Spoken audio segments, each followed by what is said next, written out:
Rushing on. Hostile marksman working. Tango down. Ain't a thing in this world that can harm me. Brain dead, I'm a zombie. Moving on Bravo. Enemy identified.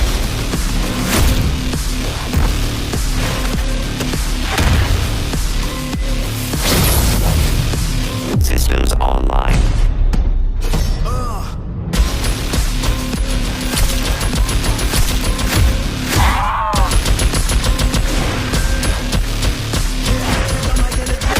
Kill confirmed.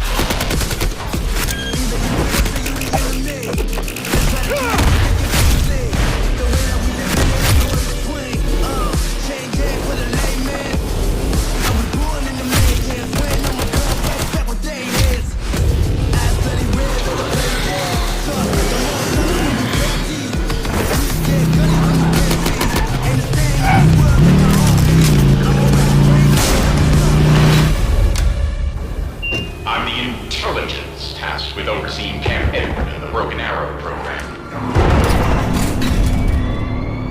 Did you really think you could contain me? Show them no mercy! They ain't backing down, Zach.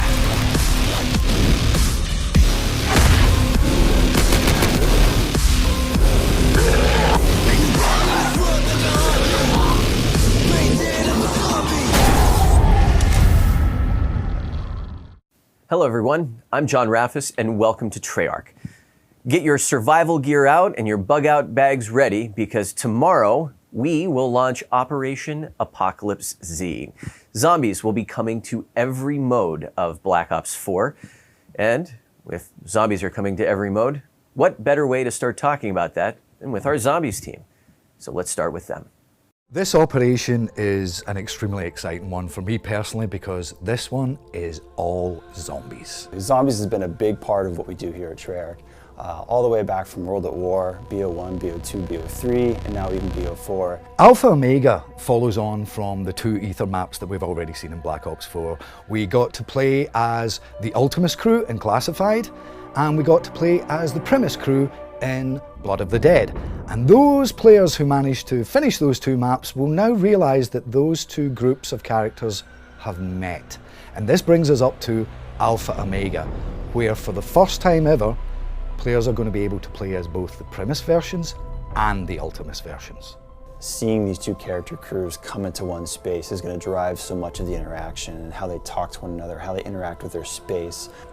Boy, you talk. I did not say anything.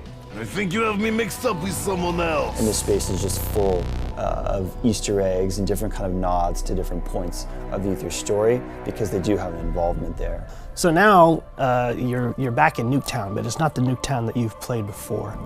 This map is 400% larger than the original map. That means there's more places to explore. There's more space above ground and below ground. There's additional houses that you got to see on the block before. Now you can go in and explore those houses and see what's in there, what's going on. Nuketown's always been a fun map in the zombie storyline because while originally it was a very small map, it had elements in it that were hinting about something much bigger. Nuketown as a location and that facility is such a big part of the zombie storyline, specifically the Ether storyline. So much has happened there and so much that we haven't really been able to talk about or tell that story yet. So at Nuketown's Broken Arrow facility, you'll find that there's been some secret weapons research going on. And these weapons are prototype ray guns that were developed at Broken Arrow. We want players to feel the nostalgia of coming back to Nuketown, and we do that with those original spaces. But there's so much more to experience, and now that we've added new features and new mechanics, new enemy types. A couple of them are based on the Nova 6 crawlers that you saw in Kino der Toten, and they are an evolution of these creatures. There is the Jolting Jack, and there's the Nova 6 bomber. The Jolting Jack is a creature that can teleport around and it can fire electric bolts at you. So I can remember playing zombies for the very first time. I remember playing through it and thinking, wow, this is really something special that we have here. And then to see it come full circle, now we have an operation in Black Ops 4 that's fully themed for zombies, and we're pulling all of this narrative and all of this lore that we've built up over multiple titles, multiple games, and multiple maps. It is super exciting to kind of see that all come to fruition. I think players are really going to enjoy it and get excited by it. You just heard from Craig, from Danny, from Mark, and joining us here in the studio today is our lead writer, Mr. Craig Houston. Good morning, John. How you doing? I'm doing good. I'm very excited, you know. All right. And you know what happens when I get excited? What happens? Good things happen in zombies. At least that's the plan. Well, it seems like there's quite a bit going on with this operation. Oh boy. All things zombies, but within the zombies experience itself, it's quite a bit of story to catch us up on. Yes. So the experience is called Alpha Omega, yeah. But it blends a number of different experiences. Bring us up to speed on Well, yeah. It's amazing that quite a lot's happened. Quite a lot's happened so far in Black Ops 4, particularly with regards to the Ether story. We last saw our gang in 2 maps at launch, Blood of the Dead and Classified.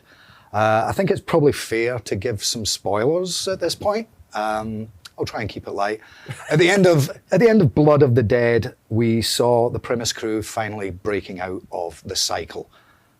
But more than that, we saw that Nikolai Belinsky has now assumed the mantle of leadership. Richtofen gave him the Chronorium, and so from this point on, it's Nikolai, not Richtofen, that's calling the shots.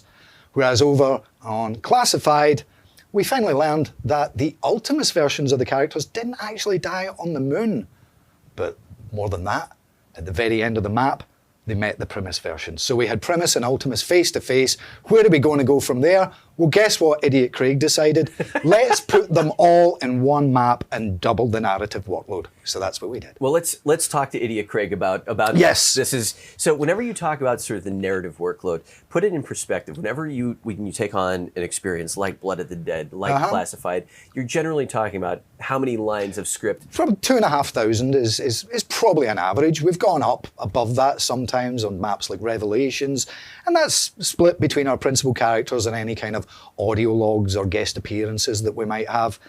For Alpha Omega, it's actually about 5,500 lines. So when you've got Primus and Ultimus running around together in the same map, any combination of different foursomes, you know, it's fun to see how they react to each other and how they reconcile their various differences. So, you know, beyond just all their dialogue, this is also one of the biggest maps we've ever done in terms of narrative Easter eggs. Let me just say, there's a lot of ancillary characters that you have met in the past, or if you've not met them, you've at least heard about them, and they are going to pop up in various ways throughout the map. Well, whenever we talk about the map, which we're going to get into shortly, I mean, we're talking about an experience that, so from a narrative perspective, what, 5,500 lines? Huge! And the map itself is several 100% larger than... Well, I mean, that's the big thing. I mean, we'll get to it. Do you want to start taking a look? Should we take a look? Well, so, you know what? Probably. Let's jump into it. Well, I think the first thing is that, you know, there's been a lot of rumours for a while that we were going to be going to Nuketown, but as always, things are never as simple as they appear. I mean, they are not. The sign that you'll see when you arrive identifies it as Camp Edward, which, you know, isn't quite what people thought Nuketown was necessarily, because what it turns out to be is that it is a front for something else, something much, much larger. This is actually a facility owned and operated by a group known as Broken Arrow. And once you start scratching the surface, you're going to realize that, you know, the Nuketown that you think you know really is, I was going to say literally the tip of the iceberg, but that's not true. It's figuratively the tip of the iceberg. I think the overall map is many times larger than the original. I can't remember the exact proportion, so I'll just say if it was like that, it's more like that. We've got a very complicated relationship with icebergs this year. Well, we don't make stories. That's the chaos story, so just keep that to the side. Just keep that to the side. Fair. Okay, so talk to us a little bit about the implications of having the Primus and Ultimus crews working together for the first time. How does that begin shaping our experience here? I think everyone knows that, you know, the main difference, the Primus crew got to go on a very kind of emotional journey, searching for their souls and trying to save them and everything. Whereas Ultimus were a bit more goofy, stumbling around, having a bit of a laugh and not caring too much about the fate of the universe. Now under Nikolai's leadership, you know, obviously he's going to first of all find out that things weren't quite as simple as he thought, and, you know, Richtofen always had reasons for keeping secrets to himself. Nikolai's going to struggle a little bit with that, because once you've read that chronorium and you know what's coming, should you tell people, or do you try and just nudge them along? Or did the book say that you never told them? It's a real can of worms, but like I say, getting the different versions of the characters in the same map, you really, really see the contrast, you know. Richtofen, Ultimus Richtofen, insane. Utterly insane. I mean, Primus is only marginally more stable, but he's got kind of a mellower soul. Drunk Nikolai bumbling around looking for his vodka and going on about his ex-wives. As I say, it's kind of a reminder of how far the characters have come, and seeing what they do and don't recognise in each other is part of the fun. Well, and you get to play as both. Yes. Well, tell us, was that a bit of a reunion of sorts? Was it a walk down memory lane from a narrative standpoint in terms of like how those personalities? In a weird way, it's funny. I remember saying this when we did Classified, because we'd spent so long with Primus since Origins forward, really, and we tried to make them more realistic and give them a lot more emotional resonance, which I definitely think we achieved. You know, if you look at the Black Ops 3 season and all those death scenes, it was nice to see people crying as much as I actually cried when I wrote some of them, because it wasn't funny. It wasn't funny. I'm sorry. It wasn't. No, it's no laughing matter. You know, and that emotional journey that we'd taken them on, that was hugely important to me. So when we first decided to go back to Ultimus, a little part of me was a bit, they weren't as much fun. They didn't have as much. But once I started writing the jokes again and making myself laugh a lot. Yeah. And hopefully other people, it's no good if it's just me that laughs, but, you know, so initially there was a bit of a resistance from me to bring back Ultimus, because I thought we'd progress the characters. Yeah. But doing Classified and then doing this where we get them together, it's, you know, it's the best of both worlds. It really is. All right. So here we are. We find ourselves back in Nuketown. Yep. Take us on a stroll, Greg. Take us on a stroll. Well, look, there's a bus. It's not the bus. It's not going anywhere. That's not to say that Ted isn't necessarily going to appear somewhere down the line, but, you know, he's a robot. He's kind of difficult to get rid of. So like I was saying earlier, a lot of these areas are going to be familiar to people, obviously with a slight twist. There's going to be lots of, like every time we do a map, you know, it gets its own sheen on it. But this, like I said earlier, literally just represents a small fraction of actually what's there to be discovered. So, you know, we let people start off thinking they know what they're getting into, and then as they get deeper into the game, we obviously pull the rug out from under them, and suddenly they're in a state of panic, not knowing what's coming next. That's the way we do things. Talk to me a little bit about sort of the lighting and the environment. To me, I mean, it's a beautiful looking map. It is, and in fact, that's one of the things that the characters will talk quite a lot about. Is, in fact, I think it's Ultimus Nikolai. It says, "Who are billionaires who live in such luxury?" So they all have their impressions of what's going on in the map. But as you see now, we're starting to go into some of the lower levels, into the Broken Arrow facility, where, yeah, like all our good scientific research groups, they've been doing all sorts of things that they maybe shouldn't have been doing, or definitely had consequences that they may not have expected. As we find ourselves down here in the bunker, talk to us a little bit about kind of the size of the experience, because I'm seeing things in Nuketown that I haven't seen before. Yeah, it's of a magnitude of 4, I think is the right way to say it. Okay. 4 times bigger. What you used to see was a quarter of what's really there now. I'm just approaching statistics in different ways here, and none of them are very well, but yeah, it's at least 4 times the size of what Nuketown originally was. What were some of your favorite elements to build back into this experience? Well, I mean, the biggest one for me really was narrative, to kind of get into the narrative history of the building. I mean, I remember people asking me years and years ago, why was Marlton in the bunker? So, you know, that's something that we're going to get to revisit a little bit, shall we say. So I think, you know, even beyond what people actually knew of Nuketown, there was just a lot of very significant narrative threads that we knew that we had to come back to. I mean, we explored a little bit of Broken Arrow in the comic book series we did a couple of years ago with the Victus crew. We saw some of Russman's history to that. But this is much more of a deep dive, and you will get to see some of the things they are responsible for, including some twists on traditional enemies and traditional weapons. I think you saw some lightning hounds running around there who are a little bit of a variation on the usual hellhounds. A note for viewers. This is a sort of pre-release build. There's some temp audio in there, so yeah, it might be some of mine. So if you hear a Scottish person or a robot yelling out, that's just because this build is before we had implemented in the actual actors' dialogue. And that's another thing. God, they had fun doing both characters. But that'll sound a little different tomorrow when it's out. Yes. Okay. So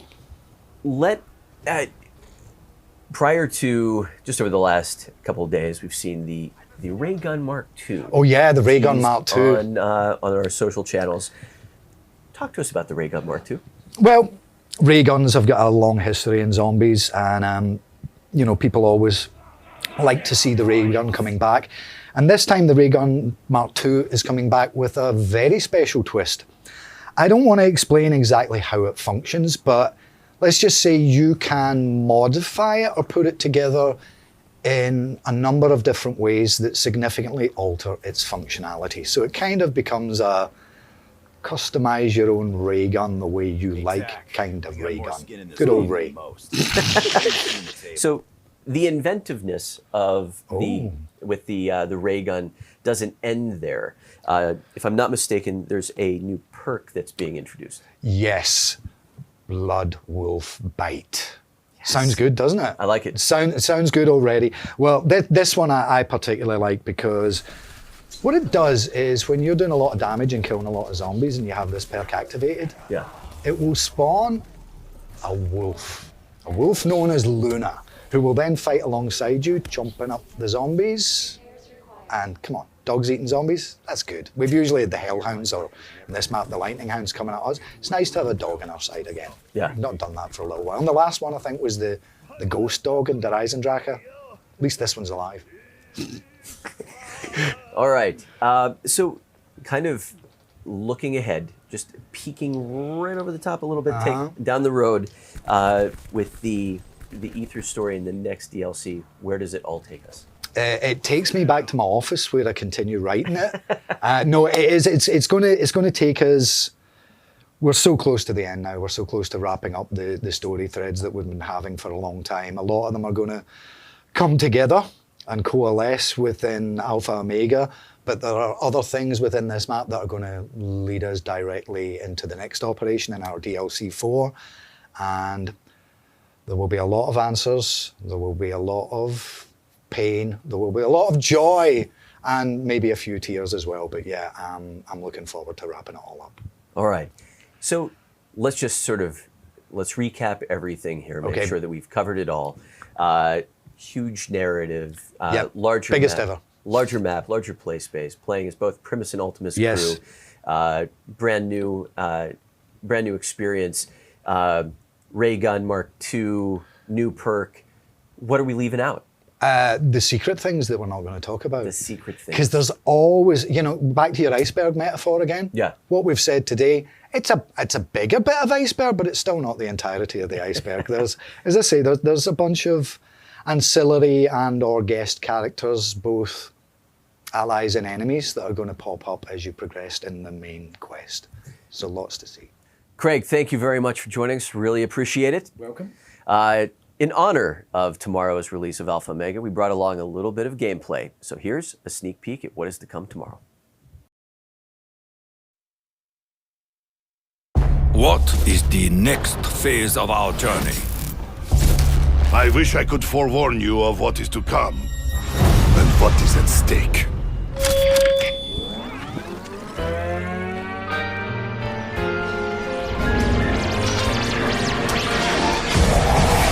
Show them no mercy!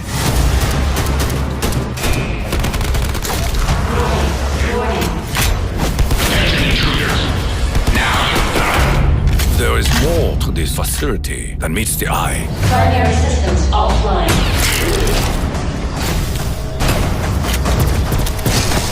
Get out! Do you really think you can contain me?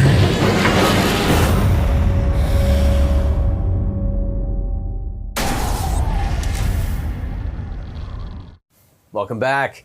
Zombies continues to invade every other mode of the game, including multiplayer. And here to tell us what is in store for all things multiplayer in Operation 5, we have Tony Flame, Miles Leslie. Gentlemen, welcome to the stream. Thanks for having us. Awesome to be here, John. Thanks for having us. All right, let's jump right into it. Let's get into kind of an overview for launch week. Let's start with news around Reaper. Tony, what did you bring for us? Reaper is coming into the multiplayer game. We're super excited for that. He is bringing his scythe, his specialist weapon. It's a big machine gun, as you might expect. It's a little different than you've seen it before. It's Black Ops 4 is it's prequel. It's in a different time period than Black Ops 3. So he doesn't have his minigun arm yet. What he does have is a giant double-barreled 50 cal machine gun.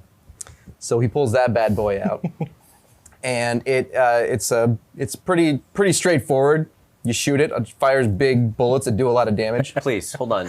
For some of our newer players, can you please explain how that works? Yeah, sorry, I'll slow down. It's about yay big, and it does about yay damage. It's such a giant gun that only Reaper could carry it, so that's why we had to wait until Reaper came out to release this weapon. No mere mortal could hold it except Reaper. Yeah, correct. Makes sense. He's not immortal either. That's right. Yeah. So he's got two barrels. When you fire it from the hip, it's gonna be firing from both barrels, doing a lot of damage, and it'll be doing a pretty slow fire rate. But once you aim up, you're gonna zoom in a little bit, and that's when you really rev it up, and it's gonna be firing those things at an even faster fire rate, devastating against players, score streaks, equipment, pretty much anything. You're gonna be a little bit slow and vulnerable while you're using it, though. So that's Reaper's specialist weapon. And to accommodate that, Reaper has got the Shroud, which is his equipment, his special issue equipment. So the way the Shroud works, it basically creates an area on the minimap that completely blacks it out for enemies. So you can't be seen by enemy fog of war, you can't be seen by enemy UAVs, anything like that. When you fire your weapon, you don't show up. The whole area within this Shroud, when it's deployed, is blocked out to enemies. So it's a great spot to get your whole team up. You can just lay down fire with your scythe, and no one will know necessarily where you are based on the mini-map. They'll have to find you the old-fashioned way, finding your tracers and your gunfire and all of that. So it synergizes really well with his scythe, and it creates some new gameplay opportunities where if you're trying to either hold down an area where your team's at and you don't want to be seen in there, you can do that, or you can, if you're attacking an objective, you can shoot the Shroud. It fires kind of like the sensor dart, so you can shoot it at a trajectory at a distance, and that way you're laying cover for your team to advance. Sure. Interesting way to play with the mini-map. Interesting. All right, so, but there's also some news on the party game front. What are we bringing with this operation? So starting tomorrow, Sticks and Stones, the new party game mode for this operation, is going to be the featured playlist. It's a party game mode, so you can bring your friends in. It's a free-for-all. We had a ton of fun playing just the other day. Yeah. So the way this game mode works, it's a free-for-all. You're fighting against everybody in there, and you load out with an explosive crossbow. Shoot somebody with a crossbow. It's not going to kill them when it hits them, but it's going to blow up shortly after, and then they're going down. So that's a skill shot. It's a projectile. Then when you switch to your secondary weapon, you got a ballistic knife. So instant kill melees or the ballistic knife, you hit them with that. Also a skill shot weapon. And then as your equipment, everyone's got a hatchet. It's another skill shot weapon. So it's a lot of fun. You're running around trying to hit each other with these, trying to lead players. If there's kind of a little rock, paper, scissors going on there where you got a melee on the ballistic knife. But on the crossbow, you've got explosives. But they don't die immediately. And then the hatchet has got kind of the real factor here. So the way that the scoring works in this, let's talk a little bit about that. Yeah. So if you kill an enemy with the crossbow or the ballistic knife, it's going to be 100 points towards your score. Person with the most score at the end of the game wins. Hatchet only gets you 50 points, but the person that you're taking out with the hatchet, their score is completely zeroed out. Yep. So it's that's kind of what makes the It's so brutal. It's what makes the game so fun though, because you could go on such a crazy run. You're like, oh, I want to be in first place. You get to first place, and then you realize everyone's trying to take you out with a hatchet. It's now. literally like, great, I'm first. Oh no, right? Absolutely, good times. So to help drive the action on that, we've got a UAV ping that happens about every minute, just to make sure that the first place player isn't camping too much. And not only is there a UAV ping, but if you are in first place, you're going to be shown with a gold dot instead of a red dot. So everyone's going to know where you are. They're going to be coming after you. So there is no safe haven, and it's just a ton of fun. All right, so that's Sticks and Stones. That's awesome stuff. But we also have some maps with us for everyone in the Black Ops Pass, and Miles is over here. He brought some footage. You brought a build. I brought better than footage. Brought a build. The real thing. Yeah. I'm super excited to talk about the new maps coming out in Apocalypse Z. Like we've tried to do with all of the maps on each operation, was really themed them appropriate to the operation. And this is all about zombies invading the rest of the game. And so we really took to that heart of what are some cool elements we haven't done in the multiplayer maps. This map that we're looking at is called Der Schatten, which means the shadow. And this is all about... Tell us about the naming meeting on that one. How did that go? Well, this is actually, it's pretty different for MP because we haven't done a German map.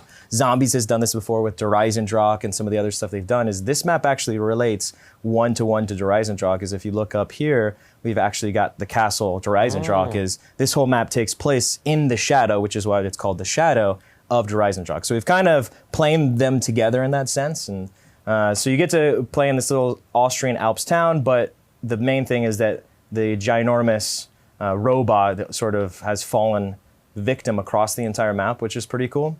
So you get these really epic kind of gameplay moments fighting in his guts, basically. Yeah.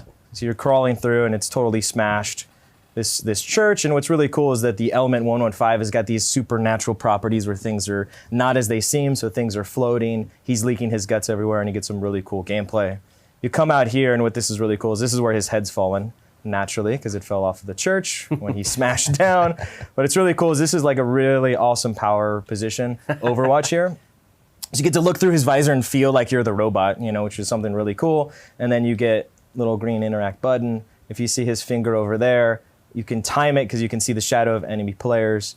Press this bad boy, and that finger is going to smash enemies to bits, which is pretty exciting. Yeah. So this is pretty cool. It's a cool little thing to kind of block them and also kind of smash them down if you can. But this map is very different, right? It does take place at night. We're trying to mirror, again, what was in Der Eisendrache and offer some new and interesting things. And I got this train station. The long engagement down the street is super interesting in terms of decision making, because you can have these really long engagements or you can cut through the backside and cut through some of these buildings. So we think in the portfolio of the Operation Z maps, it's really, really interesting. We've also got some hidden friends that like to hang out as well. A little zombie action. Fitting for the operation. There you go. Right. Thematically appropriate. There's some cool stuff overall. This is like what we call our little Christmas lane. Some bad juju happened here, unfortunately. But we're really excited about this because it's got some really interesting stuff overall. It is a larger map, and what that allows us to do is there's just a lot of different ways to move around the map and flank players and try to outsmart them in really, really cool and clever ways overall. So we're excited to get this in people's hands.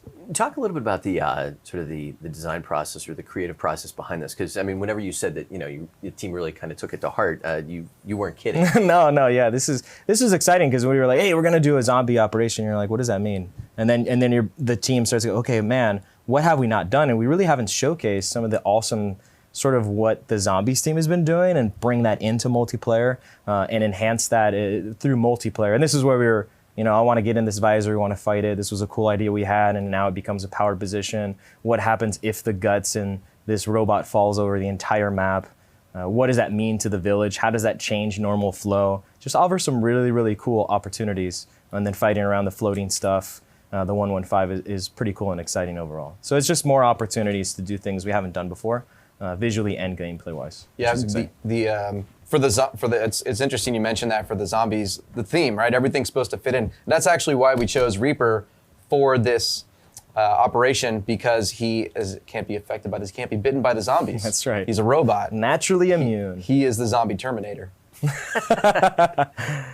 Miles, it's super cool, but that's not the only map that you brought with us. There are 3 maps in all, and right now you are taking us to a new one. Where are we at right now? Yeah, so this map's called Remnant, and it takes place in the Louisiana marshes. So it's got this really creepy supernatural vibe. And where we are at is at the Museum of Unnatural History, and we really love this map because what we've started to do is grab bits and pieces of zombie history and do a little twist on it. So if we go to the Crater of Hell exhibit, this will actually take us to the moon. And so we've got this little cool diorama of, if zombie players would know, this is the sort of the moon stuff. And you'd come out here and you get to play in the actual moon. So what we've really done is this museum has started to buy these artifacts around the world. They don't actually know that they're zombified, and so they happen to buy naturally. And they buy one, and unfortunately, it's still alive, and it unleashes chaos across the entire map, turning people into zombies. And now here we are in the aftermath, and then some of the people have turned into zombies. This is like an astronaut that was showing people the moon area. Now he's a zombie, and he's stuck up there. So it's like little cool vignettes around that we really get to embellish. And then it's really cool visual contrast and gameplay contrast where you step into this environment and you feel like you're on the moon, and you get this really high to low differentiation. Get in the crater because we got some like hard points here and dom stuff, which is really super unique. And then you step out and you're into a whole new world. Or hey, let's go to the bus to the beyond, which is transit, right? So now we're at the diner, and we got our fake people eating in there. Again, little zombie over there eating, stuck in there. But it's really cool because this is all about getting into that bus, and you've never actually played this MP, so now you're in the bus, you're trying to hold it down. There's a lot of objectives around here. This map's the first map we've actually done 7 hardpoints, which is super interesting. The map's pretty big overall, and we really wanted to try to maximize that space. So you get a lot of variety as you're playing the maps, and a lot of clever choices to make on the inside to outside. What were the playtests like with that?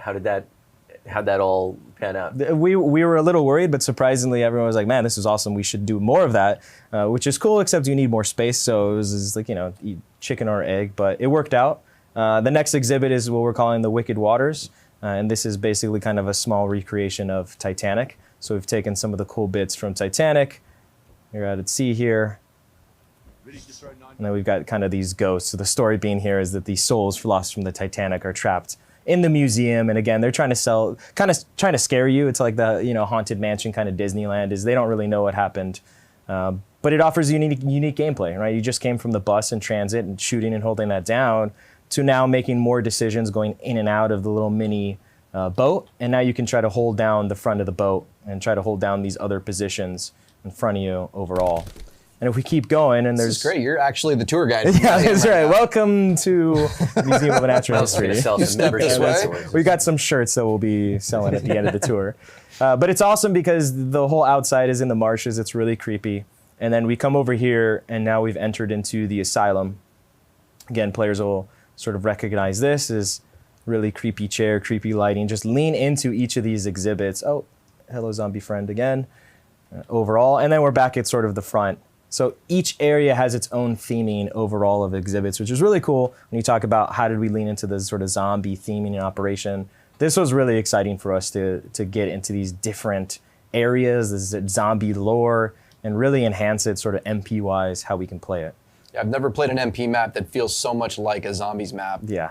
But it's its own creation in and of itself. Yeah. And it's so different from each side, right? Like now we're outside in the creepy marshes, and we've got like a bomb site here, so you get some really interesting gameplay of like the water and coming in and out overall. And then just cutting through all these different buildings is really, really exciting. Again, come back to the creative process here, because you're mixing so many like different locales from and so much heritage.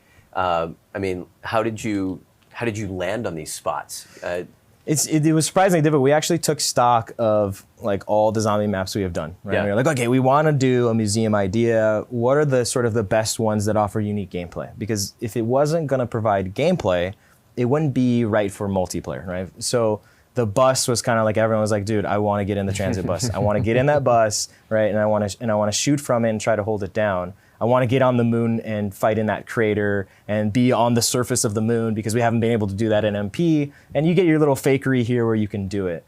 So each one had to really offer some really unique gameplay. And if it didn't have that, then it kind of didn't hit the sort of sniff test on being enough for this sort of map. We'll talk about that marriage between like sort of the zombies heritage, but also, I mean, whenever you were outside, clearly you brought in some new gameplay variety, you know, around the edges. Yeah, we wanted to, you know, it's twofold. Use the thing that was iconic from zombies, use it in a new, interesting way, and then try to offer some really unique ways to engage in and around it. This map, because of its sheer size, has so many decisions. Not that you get overwhelmed, but everywhere you go, you really have to make some thoughtful decisions, right? If I'm in the bus, do I hold it down? Where am I moving? Am I going through the wicked waters? Am I going on the outside? If I go on the outside, do I go in the water? Do I come back out of it? Do I go back into Titanic? You know, do I go into Asylum? We really wanted to let players have this playground of all the different cool exhibits to do what they kind of want to do and play how they want to play. There's different ranges across the entire map overall. All right. How do the call-outs work? And has the team, has there been a lot of that? Oh, this map is the best for landmarking, right? Because you're like, I'm on the moon. And everyone's like, yeah, you're on the moon. And then I'm in transit, right? So it adds a gameplay element, like you're saying, which is really cool. This under here is like the archive room, if you think like Raiders of the Lost Ark, where they've got all the old stuff. This is kind of the idea here. You got the best men on it. Yeah, best men. No, that's interesting because I mean, whenever you talk about, you know, one of the hallmarks of, you know, Treyarch map design, it's just like there are always these landmarks that you can kind of call out to. Was this just like hitting the easy button on the bus? Yeah, it was easy. Their landmarking, making them fun and work for multiplayer was the hardest thing iteration-wise overall. But we're really happy with where we landed. I'm really excited for players to get their hands on this and kind of have some of the fun that we've had with the map and also find some of the Easter egg. I mean, there's the awesome dog, right? Like there's so much cool zombie stuff that it was like we had to use it. It was really cool because you get people across the studio that have never worked on multiplayer. Yeah. And they're like, I saw you use the zombie thing from the previous map. And we're like, yes, we did. It was awesome. Thank you when you made that X years ago, right? Pretty awesome overall. You can see the creativity being unleashed in this operation, especially from the map team. It's been awesome to see. Yeah, super cool. But wait, there's more. That's right. So the last map in the operation Apocalypse Z is Havana. So we're bringing back Havana, which we're super excited about. And if you think about the portfolio of the maps, we went from the Austrian Alps under Schatten all the way to the Louisiana marshes, right, with Remnant, and now we're in Havana, which takes place in Cuba. And this map is so drastically different than the other ones. This map is all about risk versus reward, high risk, high reward. This map has very, very long engagements down this center street. If players remember this, for new players, it is all about you can go down the street, you're going to be super exposed, or you can cut into sort of the plethora of different flanking options across the buildings overall. And this is where you start to get really sneaky and clever on the stacked gameplay. There's a guy underneath me. Let me get under here and try to get to him overall, which is really cool. We've been wanting to bring this back for a long time and trying to find the right time to do it. This felt like the right time. I know people go like, it's a zombies operation. That doesn't make sense. It was more of the portfolio of the experiences for the maps. And this felt right with the other maps because it's so different than the other two. And the overall totality of the portfolio of all the maps we've sort of released at this point. Yeah, great sniping opportunities on here, down the street, from window to window. There's almost no other fight quite like this in the game in terms of sniper versus sniper in multiplayer. Yeah. Not a lot of them. Yeah, I have great memories when we first did this, and now bringing it back, it was pretty awesome.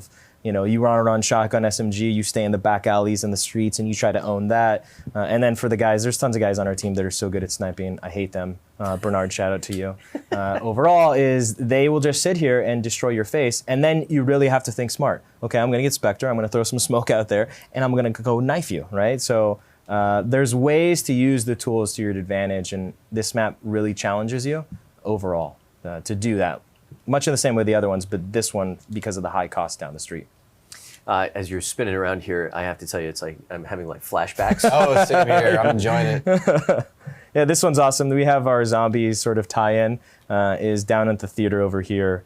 They basically are having a film festival for zombie movies. So this is our sort of little nice nod to the zombies Operation Apocalypse Z. But this stuff's really cool. It was really awesome, especially for some of the new team members to see some of the old stuff and how it's different and how we're enhancing it as well. This one was really fun to bring back. It looks really gorgeous and it really completes the package overall. as we kind of wrap things up, any closing thoughts around maps, total offerings? I'm super excited. I mean, we've really tried to do a lot of different things for BO4, especially for the post-ship content. Yeah. The previous 2 maps and this map really lean into providing different experiences to really enhance the next one and the next one and the next one. So hopefully players appreciate that we're kind of stepping out of our comfort zone and the team's really trying to push themselves beyond their limits in terms of creativity and design and art and visual. There's also some other news on the infected front. Yeah, we'll have game modes coming back, cycling through. We're not done yet. There's more coming. And of course, with the zombie-themed operation, we'll have infected coming back. Other game modes as well. Gun game's going to be coming back, and we're making a little change there, where the ballistic knife will be the last weapon that you get. So we'll be switching out the weapons a little bit there. Stockpile and a lot of fun game modes coming and rotating throughout the operation. All right, very cool, gentlemen. Thank you very much. Thank you, John. Next up, we have Mr. Matt Schrantz joining us to talk about all things Blackout. But first, let's check out this trailer.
And there we have it. Just like we said at the top of the show, zombies will be coming to every element of Black Ops 4, including Blackout. And here today to tell us more about what that zombies experience looks like within Blackout is Matt Schrantz, Senior Game Designer. Matt, welcome to the stream. Thanks for having me. Operation Apocalypse Z brings zombies into Blackout. What's the team thinking? What was your approach? What are the themes, the ideas? Tell us about that journey. Well, it's, we've got a long history with zombies. Zombies aren't new to Blackout. We've got our zombie destinations with your basic wandering zombies if you happen to go around those areas. And with Apocalypse Z, we really wanted to see how we could further integrate that history that we have with zombies into the Blackout. Just gameplay and thematics, whether it's in our large Blackout map, whether it's in Alcatraz. So there are tons of ideas thrown around, and I think we've come away with some really nice stuff. So I think maybe to get a better feel for how you're translating some of those themes, it'd be nice to take a look at a build. And if I'm not mistaken, you brought one with you today. I have one. There we go. Boom. Oh, yep, there we go. All right. Yeah, so what we're going to take a look at here is our main map. And this is really what I was alluding to, of really embracing that zombies vibe. Yeah. You never know what's out there creeping in the shadows. So right off the bat, you can see here I'm up on Hydro Dam, and visibility is low, John. It's like you've taken me into like a John Carpenter film or something. Yeah, I mean, yeah. We're trying to hit those notes. So this is what you're seeing here is the foggiest version of this map that we're gonna see in Apocalypse Z Operation. But the fog is something that the team kind of plays with a little bit, dials up. And yeah, absolutely, absolutely. So visibility and impacting that in gameplay, we have experience with that. Even in Black Ops 4, we've put some things out there and we've seen the feedback. So this is one that we want players to be able to opt into.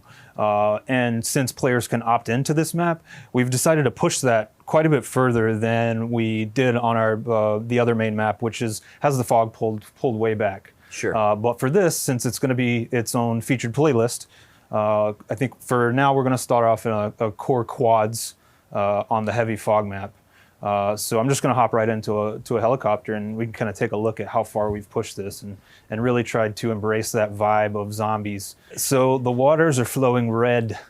I'll leave that up to the imagination of everyone out there of why the waters are red. Okay. But that's another part of this vibe, this Apocalypse Z zombie theming that we've pushed all throughout Black Ops 4 that we're taking a look at in Blackout here.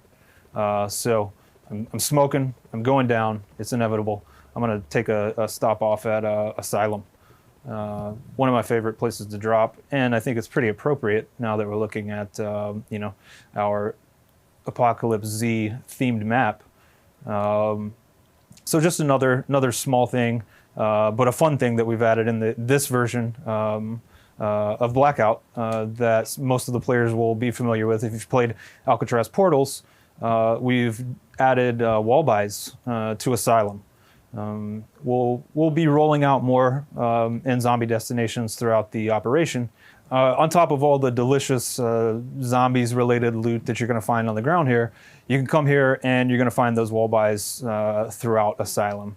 And you'll be able to find some nice zombie-slaying weapons throughout there. Next, you're going to tell me that you put zombie Easter eggs in here. Ooh, it's possible. What? It's possible. Treyarch has been known to dabble in the eggs of Easter. The dark arts of Easter eggs. The dark arts. I won't go any further than that, but one could make the assumption. You know what? I'm not going to get in that chopper because it's. I'm going to do it. I'm going to chance it, John. That would never slow me down. I've watched you play. I've watched you play. So throughout the season, you're going to experience some very cool zombie-related things in these maps and in this operation. One of which may involve zombies, may involve new zombie types. Oh, you guys are mixing up with some of the zombies AI. Yes. Yeah. We are going to introduce new AI types, new zombie AI types throughout the operation. Some will be targeted to limited time modes. Some will not. And one thing that I wanted to show you here is that with that, oh yeah, say you're hiding in this room. How safe am I? You're not going to be as safe as you once were, John. So on top of the AI zombies, we've added the ability for the AI to tear down doors. So if you think you're safe, you're not really safe. And then with the introduction of destructible doors, we've also worked that into how the players interact with the doors. So what I'm going to show you here is you're going to toss an explosive at that door, and the door's gone. So much like we did with the garage doors, which some of you may have noticed. I don't have a garage door handy here, but a few updates back, we added the ability for you to shoot the button on a garage door, lifts that. Mm-hmm. So it's going to be similar. You're gonna have to pay a little bit more attention when you're inside of a room. You're not going to be able to have that door safety quite as much as you once was. If I'm not mistaken, there are a couple things in the trailer that we just watched that are going to be making their way into Blackout at some point during the operation, probably in a few weeks here. One of them was the motorcycle with the sidecar. Yes. Very similar to the ATV, fast-moving, low health, but you and your buddy can ride along and pretend that you have your leather cap on and scarf flying in the wind. Pretend? Maybe that's just me, I don't know. But absolutely love zipping around in the motorcycle with sidecar. So new vehicle, yes. All right. And then there were a couple familiar faces, but we'll come back to that in a bit. As you kind of look ahead down the road, there are some things sort of just peeking over the horizon here. And I believe that Wonder Weapons is on that list. Yes. Like I said, we're really trying to embrace that zombie history that we have here at Treyarch. That includes, like you said, the zombie Easter eggs. Mm-hmm. Some of those Easter eggs inspired by some of the community's favorite Easter eggs on Black Ops 4 and previous Black Ops titles. And then that also includes some wonder weapons. I don't want to get into too many specifics. You may see an Alistair's Folly, you may see a ray gun here and there, but I'll leave it at that. I've teased, but there will be more. Yeah. Let's tease something else. Let's do our hair. Perhaps what's that? Our hair. No. No. Okay. No. Actually, we'll take that one away for later. Okay. So, for anyone that has been asking about Infected coming to Blackout, what you got? Ooh, that would be fun. What? We should do that. Take notes. Yes. So, it was kind of a no-brainer for us. We're sitting around a table. What if we had a game mode that revolved around infecting humans? And we do. It's Infected. It's obviously due to Blackout and Battle Royale, last man standing, single life, circles. It's got to behave a little differently. So we've kind of taken that thought of survivors on this huge map, fog covered. And then how do we kind of integrate the infected zombies? How do players become infected? How do you win? What does squad placement look like? What does circle look like? Can a zombie drive an ARAV? The answer is no. We consulted with MIDI zombies and not good drivers. Not good drivers. That game mode is going to be called Pandemic because it's not entirely infected, as the players know, but it is the spirit of Infected of you want to survive. We've been having a blast with it, and I can't wait for it to get out there. And this fog really adds to the oh crap, what is going on there? Certainly throws off a different vibe. Yeah, it's you like I said, I've got my Outlaw here with the 3X, and it's difficult. It really gets in your head. So especially if you're going to play late at night, headphones on, lights off, you're in for a good time. You're tooling around firing range, and maybe you see those targets moving back and forth, and you look at them. Maybe do a double take on those, because several times in the playtest, it's is that an enemy? Is it not? So yeah. Do I risk it and give away my position? Right. The answer is always yes. I like to take it a step further and just use all my bullets. Just there you go. All of them. Yeah. Matt, thanks for taking us through that. Really appreciate it. Before we wrap things up, though, I got to ask: is there anything that you are particularly excited about with Apocalypse Z? Good question. I'm very excited about this operation as a whole. But as we've worked through these different things that we've been talking about, I think the one I'm most excited about is something that we haven't talked about yet, and that's Alcatraz, the version that we've cooked up for Apocalypse Z and the game mode that's going to be featured on that. Do you have a build that I do, John. Outstanding. I'm glad you asked. So let's take a look here. Immediately, again, right off the bat, you can see a little bit darker. Yeah. It's nighttime in Alcatraz on the rock. So right off the bat, again, really trying to hit on those creepy zombie vibes. And you're gonna have to be a bit more careful and a bit more methodical as you move through this. Let me get my level 1 armor. Story of my life. So on top of the night version of this map, the game mode that we're going to release for Operation Apocalypse Z is what we're calling Alcatraz Portals Horde. And we know that people love Alcatraz Portals. It's one of my favorites. It's heavily requested. Anytime it happens to get removed due to it being a limited time mode, immediate tweets and Reddit posts about wanting to bring it back. Your fault. All my fault. Totally. I take full blame.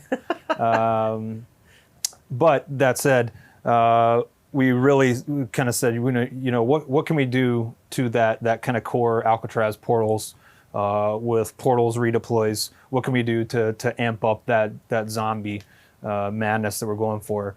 and that's where the horde modifier comes into. So essentially, we've just drastically increased the number of zombies, one. So when you're moving through this map, you're going to have to deal with a whole hell of a lot more zombies than you're used to. And we've reworked the pathing and navigation of the zombies. So in Alcatraz, they'll typically spawn in certain parts of the map, jail cell, parade grounds. We've reworked that so the zombies can spawn and navigate anywhere in the map, so you're never safe from those, on top of having to deal with the other players. And then in addition to just drastically increasing the count of zombies, what we've also done is we've also introduced new AI types in Alcatraz. So you may run into a young man by the name of Brutus. You may run into a pack of dogs that typically go by the name Hellhounds, right? AKA Hellhounds. So yeah, I mean, it's just madness. You get in here, it's 40 players, a hell of a lot of zombies, and you're fighting all of them. So, a little detail to mention is typically in Alcatraz portal hordes, well, not typically, the way it works is you have to kill a certain amount of zombies to unlock the magic box, right? With this, you're going to have to take down Brutus, the warden. So we've changed how the magic box works for this game mode, and there are, a few little surprises here and there. But the main gist of that game mode, and it's why I love it so much, is it's Alcatraz portal's craziness kicked up to 11 with tons of zombies. Kind of recapping, it's like between the sort of heavy and light fog versions, all the map changes that the team is bringing to Blackout in general, Alcatraz Portal's Horde, and then you've got Pandemic out there on the horizon, coming down the pipeline.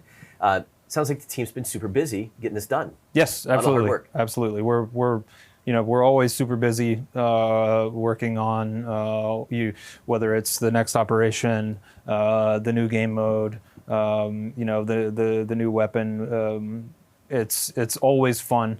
We always enjoy it. But this one has really brought everybody together, and like I said, we've really embraced that Treyarch zombie heritage, and I'm super proud, and I know the team's super proud of what we're gonna share with the fans. Awesome. Matt, thanks for swinging by. Really appreciate it. Thanks for having me. All right. Also today, we are joined in studio by a very special guest. Someone with a very long relationship with Black Ops, as well as Treyarch, and also happens to be lead singer for one of the biggest metal acts of all time. Joining us today is none other than M Shadow's lead singer of Avenged Sevenfold and our director of audio, Mr. Brian Toohey. Gentlemen, welcome to the stream. Thank you. So let's start in with your relationship with Call of Duty and Treyarch. Like, we've been working with you for a long time. Like, tell us about your involvement with all things Black Ops. Yeah, my relationship came from just being a huge fan of the game, and we were playing on the road. We were playing, in life in general. Yeah. And then an A&R guy of ours, Mr. Craig Aronson, who passed away, but he knew Mark Lamia really well, and so he said, "You got to meet Mark. He, is Mr. Call of Duty." So I met Mark, and we just hit it off, and we've been friends ever since.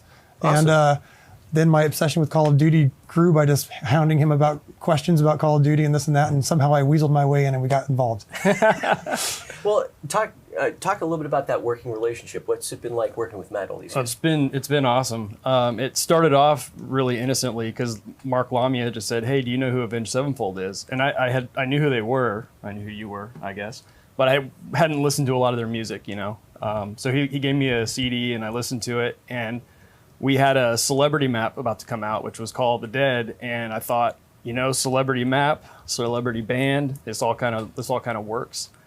So I told Mark, yeah, let's give this a shot. Well, I mean, this relationship, it track it all the way back to Black Ops 1. Matt, you guys did a track, Not Ready to Die. There was Jade Helm on Black Ops 3, Matt Hatter for Black Ops 4.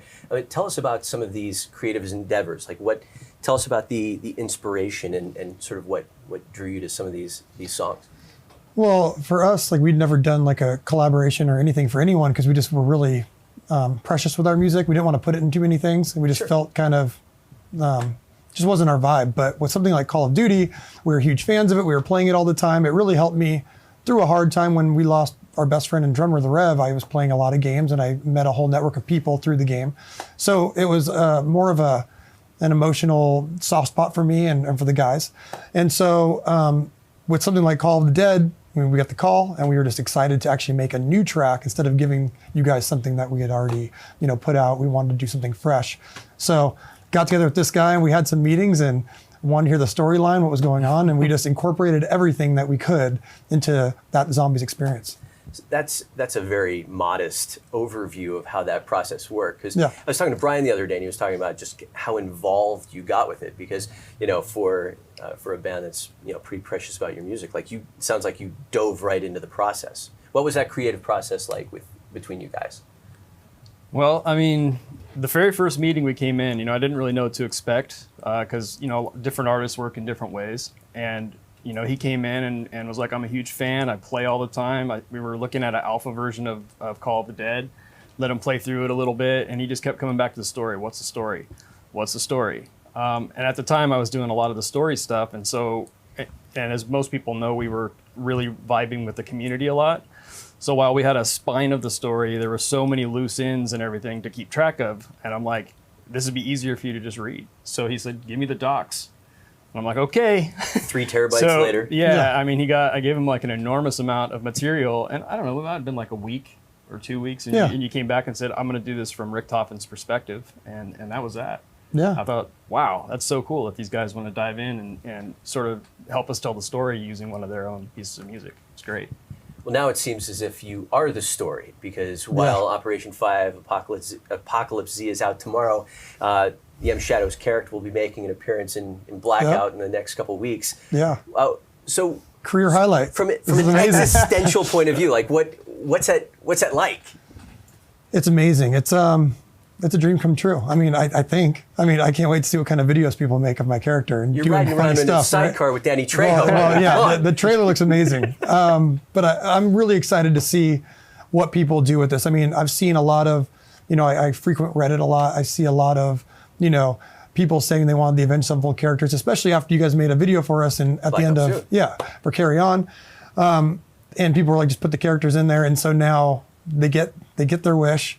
Our fans are going to have a good time with it. And I'm expecting a lot of, shenanigans with my character for sure. When has the internet ever engaged in shenanigans? Really? Yeah, this will be the first time, right? Well, we've got M. Shadows coming to Blackout in the next couple of weeks. I mean, stay tuned to all channels, Treyarch and Avenged Sevenfold for that. We'll keep people posted. But kind of zooming back out to kind of your life as a gamer, your lifestyle as a gamer. Rumor on the street is like you've got a pretty respectable KD. So it's pretty respectable, yeah. Well, tell us what's going on in your world of gaming. In my world of gaming, I've got pretty much a full LAN setup at my house because I have 2 kids and everyone has to play at the same time or, it's going to be problems. So I've got like about 6 screens set up, I've got everything. I mean, and we just play games. I got to limit them. Dad plays at night and then they get upset now that I get to play at night. They're like, why don't we get to play at night? Like, because you're 7 and you're 5.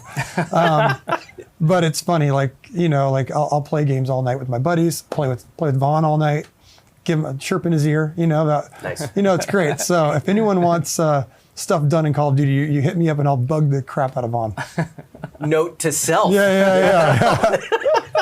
Very cool. But you're a big fan of the competitive scene as well? Yeah, absolutely. I mean, I think I was like the first generation where you were still a nerd if you played video games, but it was the first generation that we stuck with it. I'm 37 years old, and all my friends game, and now it's become a cool thing. Yeah. But when I was growing up, it was like, you're not going to be able to make a living at that. You can't do any of this stuff with it. Why are you doing it? You're wasting your time. And we just kept playing. And now, now it's becoming a cool thing where I like to watch it. I like to watch the competitive teams. I like to watch FaZe. I like to watch 100 Thieves. I like watching the competitions, and I think it's great. It's awesome.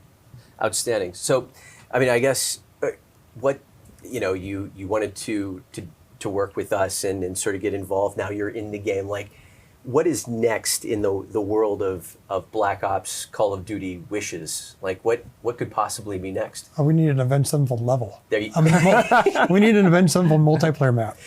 Like, it's like a stage and you're running. I mean, who knows? Have you let Vaughn know? Oh, I've been bugging him about that for like 5 years. There we go. Yeah. Keep it going. Yeah. I need to meet the art department. That's what I need to do. Next step. Come on, guys. We know some people. We'll take a walk around. Yeah. All right. Is there anything that you guys would like to offer in closing? Well, I think we're going to have some music in Blackout when you drop in now. Some fun stuff at Asylum where they can unlock some songs and do some stuff. People that are in the know how to do that. And I think with the zombies theme of this, and it's darker, and how Blackout's taking a new look, I'm just really excited that my character's involved in this portion of it. I think it's going to be awesome. Outstanding. Very excited. Good stuff, man. Yeah. Thanks, man. Appreciate it. Matt, thanks for dropping by today. Really Absolutely. appreciate it. Thanks for having me. All right. And that is all for today. Thank you very much for tuning in to today's broadcast. And tomorrow, we will see you online for the launch of Operation 5 Apocalypse Z. Have a good one.